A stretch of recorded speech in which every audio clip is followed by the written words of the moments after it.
최희문. 알렉산더 희문최가 공식적 이름인 것 같아요. 77년에 이민 가서 이제 공식 국적은 미국으로 되어 있고요. 64년생입니다. 사주를 제가 미리 포국해 보니까 갑진년, 갑술월, 그리고 경술일에 태어났어요. 시간은 김효시와 이모시 사이에서 제가 계속 고민했는데 결론적으로 이모시로 한번 가정해 보았습니다. 오행으로 각자리 바꿔보면은 갑진은 목토, 갑술은 목의 토, 경술은 금의 토, 이모는 수의 화. 대운수가 사운이에요. 이분이 만 4세마다 운이 바뀐다라는 거죠. 남성분이고 양간인 생년에 태어났으니까 대운이 순행하는 거죠. 병자, 정축, 무인, 기묘.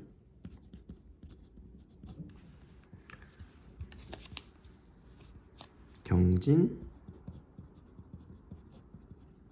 신사, 4, 14, 24, 34, 44, 54, 64. 64년생이니까 지금 우리 나이로 59세거든요. 여기 경진대운 중에 있게 되는 거죠. 이분이 시간에 뭐가 오든지 간에 강한 경금의 길을 받고 태어났는데 금의 길을 받고 금을 돕는 술토가 바로 아래에 있죠. 술토는 서방 신유술, 서방 금국을 이루고 있는 서방에 있는 토니까 금을 상당히 강하게 해주고 또 월지가 또 술토예요. 이분이 할로 지나고 상당히 기관이 경간 다음에 태어났기 때문에 술토 자체도 힘이 있고요. 그리고 진토도 금을 돕고 있죠. 그래서 지지인 이 진술토들이 금을 상당히 강하게 생조하고 있거든요.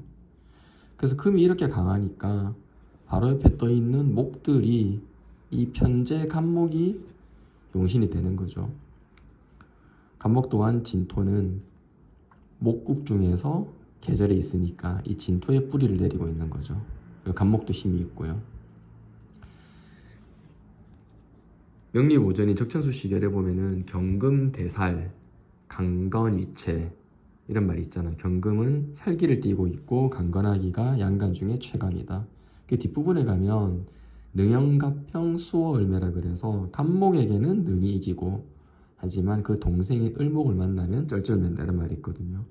이 경금은 기본적으로 간목을 보면은 자기가 대적해서 상대하는 것을 상당히 기뻐해요. 그래서 뭐 결과를 알고 이 자체만 보게 되면은 강한 경금이 편재잖아요. 이 간목들이 전부 다 치우칠 편차를 져서 음양이 같을 때 그 편재라고 해서 뭐 일부에서는 음양의 배합이 같은 정제보다 음양이 서로 이렇게 음이 양이 양을 이렇게 바라봐서 음양이 일치하지 않은 그런 편재가 훨씬 자산의 폭이 크다고 하는데 아무튼 크게 한 방 노리고 있는 이 간목이 두 개가 이렇게 버티고 있고 그래서 간목이 용신이 되니 간목을 돕는 수운이나 그 직접적으로 목을 만나면 대발하게 되는 거죠. 이분이 중학교 때인 77년도에 여기 병자대운이 되겠네요. 이때 미국으로 이민을 가죠. 77년에 이때 이민을 갔다고 그러거든요. 그리고 그 이후에 에머스트 대학교라고 하는 명문 사립에 들어갔다가 그리고 스탠포드 MBA를 가게 됩니다. 뭐 세계 최고의 MBA 학교 중에 하나죠. 하버드나 와튼과 더불어서. 그리고 이 정축대운부터 시작하게 되는데 정축대운에 들어갔던 시기에 직장생활로 뭐 뱅커스 트러스트나 이런 세계 최고의 금융회사를 들어가게 되는데 상당히 고달팠대요. 축토 자체가 경금을 강하게 하고 경금이 강해지고 토기가 강해지니까 간목이 약해지는데 천간에 간목의 힘을 빼는 정화가 오게 되니 용신이 죽었다기보단 용신이 힘이 약해져서 그렇게 썩 좋을 건 없고요. 근데 이제 이후에 크레딧 스위스를 시작으로 해서 이 무인 대운의 우토를 만나면서 본격적으로 활동량을 높여갑니다. 그래서 목화를 기뻐하니까 오화가 아닐까. 그래서 오술 화국을 이루고 있는 상태에서 무인대운 때 많이 발전하다 싶고요. 무인대운을 지나서 이제 기묘대운 중에 들어와가지고 이때 이제 메리츠 증권의 사령탑으로 가게 되거든요. 조정훈 회장이 여러 번 찾아가서 맡아달라고 해서 당신에게 정권을 주겠다고 해서 맡았다고 합니다. 근데 사실 이 간목을 용신으로 하고 있다고 하게 되면 이 경금은 상당히 불편하거든요. 물론 제 예상대로 이모시라고 되면은 금생수 수생목으로가 조금 순화되는 게 있지만 기본적으로 간목이 용신일 때 간목을 깨트리는 경금이 오면 불편하고 그리고 또 경금을 강하게 하는 진토가 오는 것도 상당히 불편하거든요. 그래서 이 경진대운에 들어왔던 시기 중에서 2016년이 병신년, 2017년이 정유년, 2018년 무술년 쭉쭉쭉 오다가 2020년 경자년, 21년 신축년으로 오게 되면 이게 금수, 결정적으로 이게 금토잖아요. 그래서 작년이 좀 위태로워 보여서 이분이 다시 대운 경진 중에 토금이 강한 경진 중에서 연운에서 다시 토금이 강하게 오는 신축년이 되게 되면은 그때 변화가 있지 않을까 생각했었거든요. 불편한 일로 인해서. 근데 작년에 많은 도전에도 불구하고 올해 국군이 연임에 성공하게 되고 그리고 2022년에 들어가지고 이민 뭐 끝내주죠.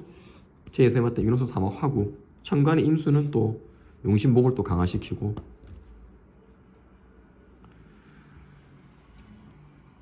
전 세계가 긴축에 들어서면서 다들 어려워할 때 실적이 반토막 나고 이런 와중에도 매주증권이 오히려 전년보다도 더 신장한 그런 놀라운 실적을 발표하면서 단연 앞서 나가고 있습니다. 내년 개면년도 나빠 보이지 않죠. 그리고 24년에 갑진년까지 계속 운이 살아있어서 이후에 또 화운이 이어지니까 지금도 이미 지금 한투의 이사장님에 이어가지고 최장수 CEO 기록을 세우고 있는데 이분이 금융界단순히 오래 다녔다는 그 의미뿐만 아니고 괄목할 만한 성장을 이끌어내는 기록을 계속 갱신하지 않을까 그런 예상이 듭니다. 일단 기본적으로 용신이 이렇게 두 개가 나란히 있게 되면은 어느 하나가 죽더라도 하나가 남아있게 돼요. 얘가 죽더라도 얘가 남아있게 되고 그래서 물론 뭐 똑같은 간목이어서 간목이 위태로워지는 시기가 오게 되면 좀 불편하게 하지만 그럼에도 불구하고 이 위험한 운에 최고의 실적을 내는 아주 강한 경금의 힘을 발휘하고 있습니다.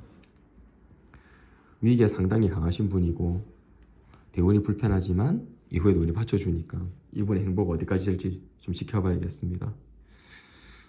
네, 오늘은 메리츠증권의 최임원 부회장을 주제로 해가지고 사례로 한번 검토해봤습니다. 네, 다음 시간에 또 찾아뵙도록 하겠습니다.